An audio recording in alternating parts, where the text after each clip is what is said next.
Hey guys, how's it going? Welcome back to another video. So we are still in Alaska, and our rental car that we got was actually a Toyota. So this is a 2019 Toyota Highlander XLE all-wheel drive. So this was our rental car for about 3 weeks, which was ample time to really develop my thoughts about it. And it was awesome to actually be inside of a car to do a review on, rather than just going to the dealership, hopping in a car and giving a quick little review on it. Decent amount of room. I honestly think for the price, to be completely honest with you, I mean, depending if you want the third row seat, which isn't really that big of a third row seat, the room that you have in here is almost equal to the new RAV4. So I don't know if they're going to be making the 2020 Highlander a lot bigger than this one, but really I didn't see much more room inside this than I did in a new RAV4. But it does have keyless entry, so go ahead and just go in. It does have the remote start as well. This is probably the dirtiest car you'll see on one of my reviews, because it is a rental car and we have been in it for about 3 weeks. As you can see, lots of cup holders, lots of coffee cups for this thing. We had this thing filled up with coffee cups, but the third row seats are down right now. Like I said, not too much room. And then this one actually does have the captain's chairs in the middle seat. Now you're probably like, John, why are you reviewing a 2019 when the new 2020s are coming right out? Well, these things are going to have some crazy deals on them when those 2020s do come out. So this may be in your ballpark of cars to actually get when the new Highlander comes out, because these things are going to have some smoking deals on them, I guarantee it. Coming out now into the back, as you can see, it does come with floor mats, but as rental car, it gets it all taken out. But you have this to basically get into the back if you want. Like I said, these seats are down. It's just a very simple pull tab to put them back up. As you can see, not much room, because if you have the back seats back, this is all the legroom that you actually have in your back seat, and it gets filled up pretty quick. Coming into the back though, I do like the huge windows that it has for the doors, but they are pretty noisy when you roll down the windows, because this plastic portion right here really echoes a lot, and it's honestly annoying. So you can't really have the windows down in the back without it making a lot of noise. I do like how you have your vents actually in the ceiling, and you also have some for the back seats as well, like the rear seats as well, and you have some for the middle passengers.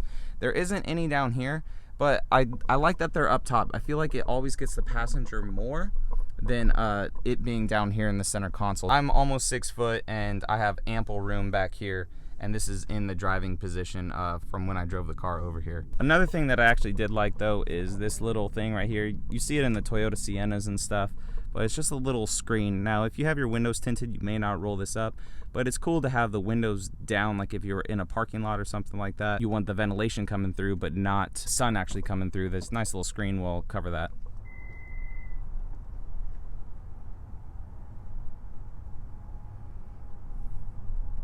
So you do have cup holders in the very back seat, but as you could see, this is about all the room you got, and this seat actually isn't really all the way, so that was probably a good comfortable seating position. So there's a hand for reference. You don't really have a whole lot of space back here once these seats are up, but it is nice that they fold legit completely flat, so you can, you know, really put some stuff back here if you need to.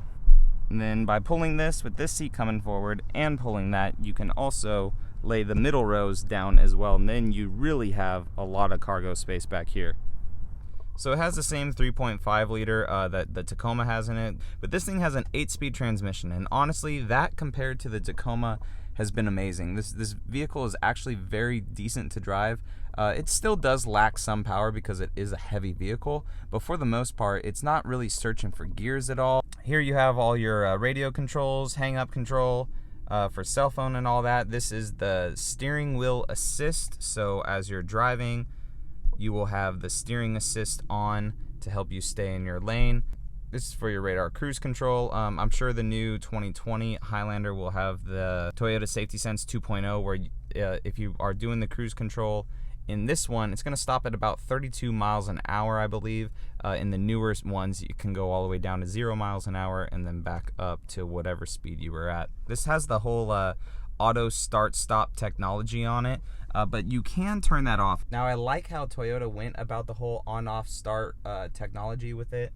One, being able to turn it off with a big, huge switch that you don't need to search through the car to find, and two, If you come to a stop slowly, like not mashing on the brakes, you're gonna see a little thing pop up on the dash, and it's basically gonna say apply brake further to shut vehicle off. So it doesn't always 100% do it, which I really like. So that is the one thing that I like about Toyota, is you can turn all these stuff off. Turn on the sensitivity and stuff for the pre-collision alert.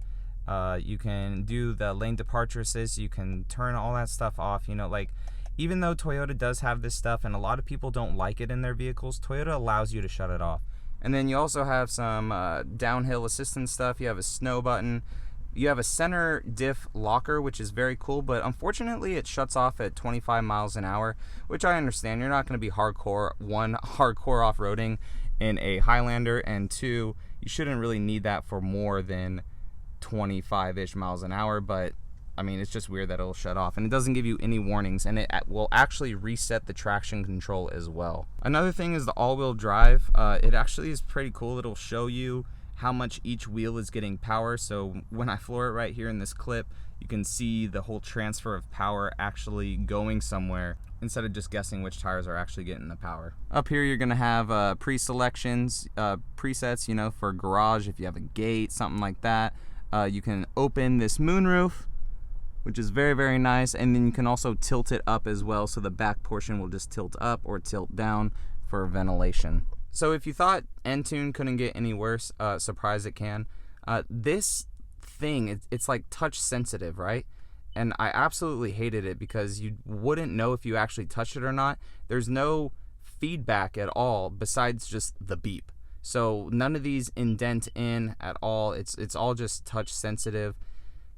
Like, as you can see, if I just go down it, it's very annoying. So I don't like that. I do enjoy actual physical buttons. I know a lot of cars are going to just a whole touch screen system, but I found that rather annoying. Now, of course, also you have dual climate control as well. So you have your driver and your passenger, and then you also have the rear climate control like I showed in the back to adjust the rear. There was no Apple CarPlay in this. I know the next generation is going to have the Apple CarPlay and Android Auto and everything, but this one did not have it. So yeah, guys, that's the review of this little rental car that we had, the 2019 Toyota Highlander. It's a pretty spacious car. I personally wouldn't buy one. I would rather have like a RAV or a bigger SUV rather than this, but this is a good alternative for people who are looking for something just a little bigger than a RAV4. Maybe they want to put some toddlers in the back seat, and they're getting this right before like a Suburban or big Sequoia or Land Cruiser or something like that. They're wanting to get out of that minivan phase or right before the minivan phase. So this is pretty good for that. So I would recommend this